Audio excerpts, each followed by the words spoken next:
Hey, party people, Panda Brady here, and I just saw 2 hours of the most depressing movie of the year. I just saw Joker. It was everything I expected it to be, and there's a ton to unpack. First off, Joaquin Phoenix deserves a medal and an Oscar and an Emmy and a Grammy. I don't care what he gets, just everything for that performance. That, I just touched my mic, oops. That was incredible. Um, there were a few moments where he was stone faced, but it really added to the character. I think that's what they were going for.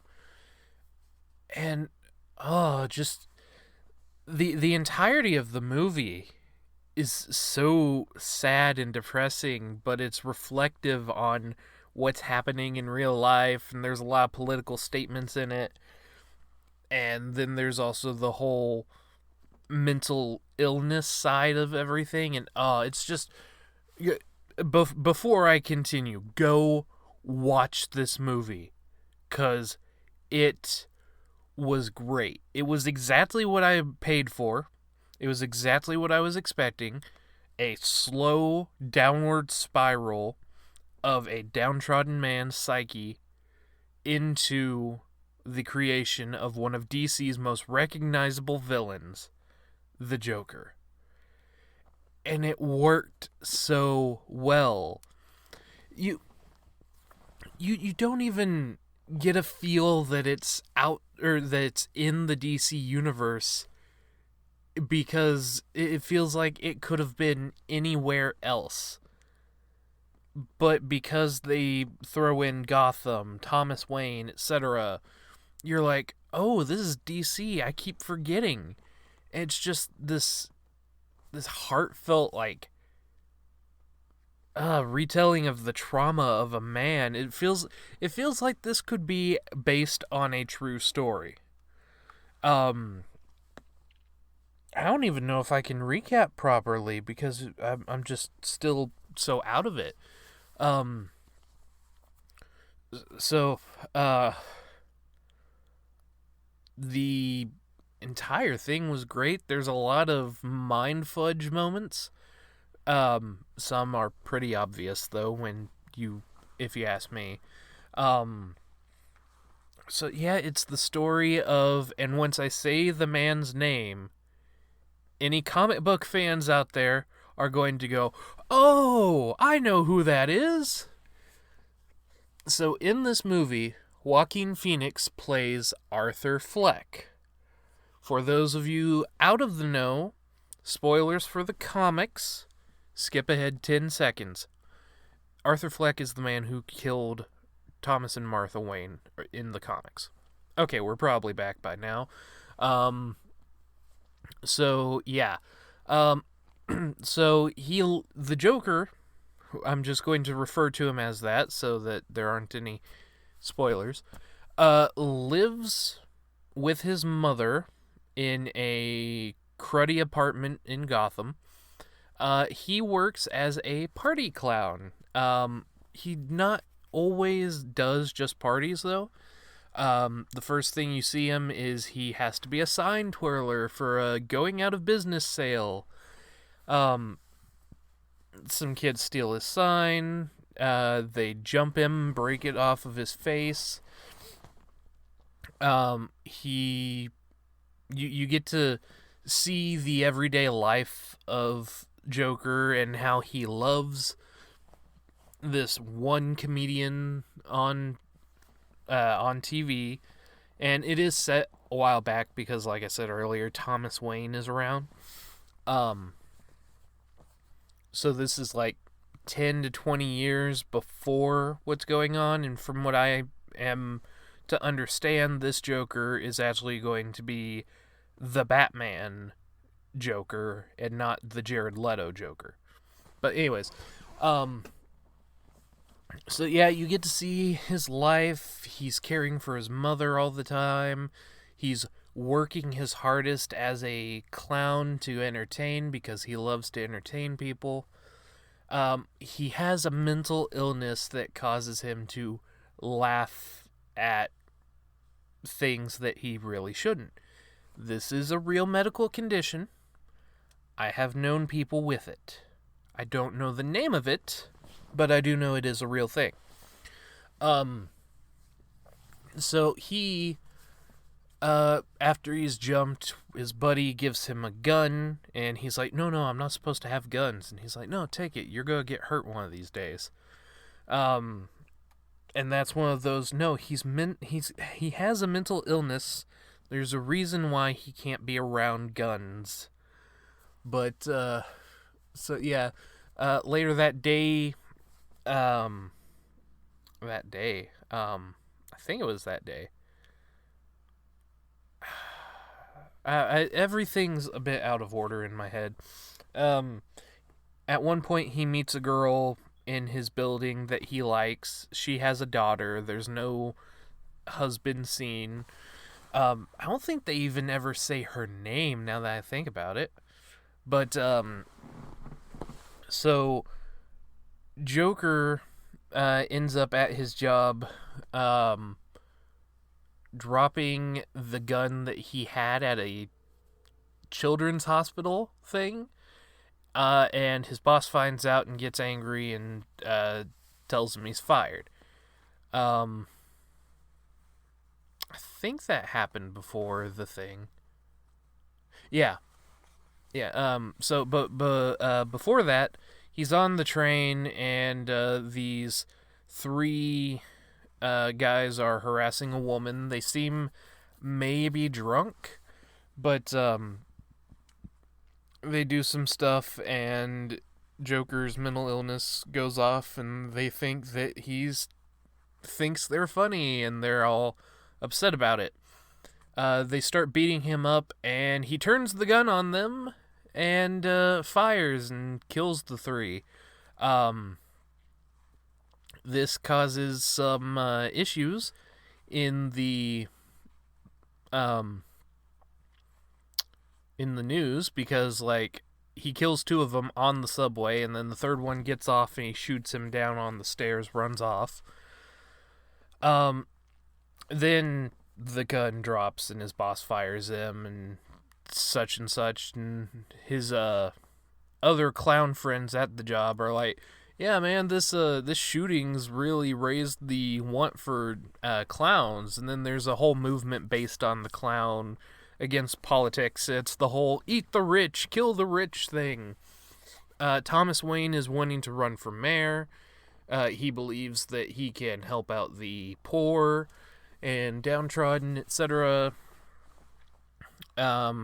Joker wants to be a stand-up comedian, and he finally gets a set at this club, and he's got this little journal from his therapy sessions, which have been cut now, and he's no longer on his medicine. So he has this journal that has most of his jokes and what goes on in his life in it, and he tells a bunch of jokes, and he's getting the crowd to laugh, and he's having the best time. And then later on, he sees himself on his TV person's show. They show clips of him, and he's so excited, and the guy's like, well, you're not funny. And Joker's just so upset by this. Not to mention, things keep compiling onto that, where there's the whole clown riots thing going on. Joker is dating the girl that he met earlier. His mom has been trying to contact Thomas Wayne because she used to work for him, and she believes that he can get them out of poverty. He reads the letter that she was going to send and finds out, turns out he's Thomas Wayne's illegitimate son. And he is shocked by this and very angry. The next day, he decides to go to Wayne Manor to speak with Thomas Wayne. There he meets a little boy, and that little boy is Bruce. He tries to make him laugh and smile, but he just can't do it. He attacks the butler at one point.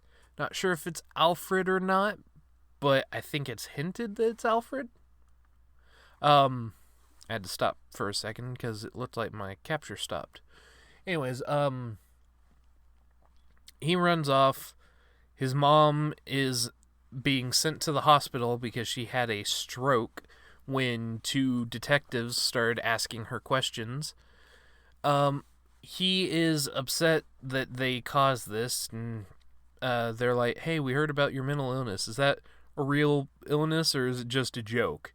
And I swear there are people out there that actually act that way with regular mental illnesses. I say regular, but that too is a mental illness. And anyways, I'm getting sidetracked. So the next night, he sneaks into the movie theater that Thomas Wayne is at, which is currently being protected by the police. He sneaks in as a bellboy or something, goes to the bathroom and meets with Thomas Wayne. And Thomas tells him, hey, you're not my son. Your mom is crazy. You were adopted. And he's all upset, and he's like, that can't be true. He goes to Arkham Hospital, gets some records, steals the record, and finds out some repressed memories that he's kept hidden, including finding out that he was indeed adopted. Just I think it's before, maybe right after that, he gets invited to Murray's show, which is the talk show host, the late night talk show host. And he's like, okay. And they're like, how's Thursday sound for you? Thursday will be great. He's all upset. His mother lied to him, and now that he remembers what happened, he takes it out on her and suffocates her in her sleep while she is at the hospital. How they don't realize it was... Anyways, it's a different time. So, he goes back home and goes into his girlfriend's home, and then it turns out, oh, guess what? He dreamt the whole thing up. And if you pay close attention, when he was at the club and making everybody laugh, no one was laughing. It was all in his head. Just like how dating this woman was all in his head. And, oh, it's just so depressing to see him just sink further and further and further until finally he just accepts the chaos and becomes this crazed murderer. Two of his buddies from Clown Job show up, and they're like, hey, man, we're sorry. Hey, what's with the makeup? Oh, you're going to Murray's? That's cool. Hey, I'm sorry that happened to you. That wasn't fair. The one that says that is the one that got him fired by telling him, the boss, that Joker tried to get the gun from him a while back, or buy one off of him. Joker murders him, and then the other one, he decides to let go because he was the only one nice to him. Let that be a lesson to you. I'm joking. Don't take that to heart, but be nice to people, please.